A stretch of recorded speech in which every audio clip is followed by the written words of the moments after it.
Halo, perkenalkan nama saya Antonius Kara dengan NIM 86052456. Oke, di sini saya akan mempresentasikan hasil dari tugas mata kuliah Filsafat Ilmu dengan tutor pengumpu Bapak Yudi Sutopo MPD, yaitu menjelaskan tentang hubungan timbal balik antara filsafat ilmu dan pendidikan sebagaimana dijelaskan dalam materi. Oke, yang pertama saya jelaskan yaitu yang pertama, bagaimana filsafat ilmu mengawasi dan memperkuat ilmu pendidikan. Menurut pendapat saya, filsafat ilmu membantu pendidikan agar memiliki dasar yang jelas dan tetap bersifat ilmiah. Seorang guru tidak hanya mengajar berdasarkan kebiasaan, tetapi menggunakan cara yang logis dan dapat dibuktikan. Filsafat ilmu juga menjaga nilai-nilai dalam pendidikan seperti kejujuran, disiplin, tanggung jawab, dan berpikir kritis. Yang kedua, bagaimana pendidikan turut memperkuat perkembangan filsafat ilmu.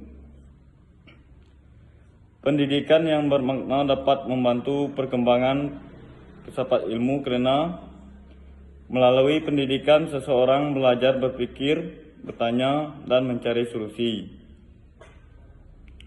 Dari proses tersebut, muncul ide-ide baru yang membuat ilmu pengetahuan terus berkembang. Misalnya, siswa yang aktif berdiskusi akan lebih terbiasa berpikir kritis dan kreatif.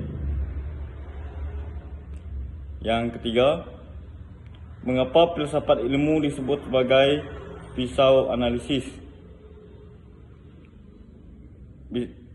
Bisa disebut sebagai pisau analisis karena membantu mengkaji dan memahami masalah pendidikan secara lebih mendalam dari berbagai sudut pandang, yaitu ontologi, epistemologi, dan aksiologi.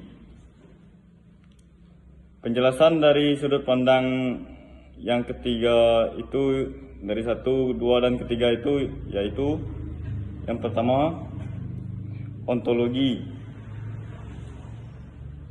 Ontologi membahas apa yang dipelajari. Misalnya, dalam pelajaran IPA, siswa mempelajari makhluk hidup dan lingkungan sekitarnya.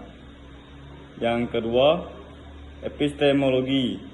Membahas bagaimana cara memperoleh pengetahuan yang benar. Misalnya, seorang guru mengajak siswa melakukan percobaan sederhana agar siswa memahami materi melalui pengalaman langsung. Yang ketiga, aksiologi. Membahas manfaat dan nilai dari ilmu tersebut. Misalnya, setelah belajar tentang kebersihan lingkungan, siswa menerapkan hidup bersih di sekolah dan rumah. Dengan adanya filsafat ilmu, masalah pendidikan dapat dianalisis secara lebih jelas sehingga pembelajaran menjadi lebih bermakna dan bermanfaat. Yang terakhir, yang keempat, contoh konkret penerapan filsafat ilmu dalam pendidikan. Misalnya, salah satu contohnya penerapannya yaitu guru menggunakan metode diskusi dan tanya jawab agar siswa aktif berpikir kritis, bukan hanya menghafal materi. Dalam kurikulum pendidikan tidak hanya berfokus pada nilai akademis, tetapi juga pembentukan karakter. Selain itu, kebijakan pendidikan dibuat agar semua anak mendapatkan hak belajar yang sama. Sekian presentasi dari saya mengucapkan terima kasih.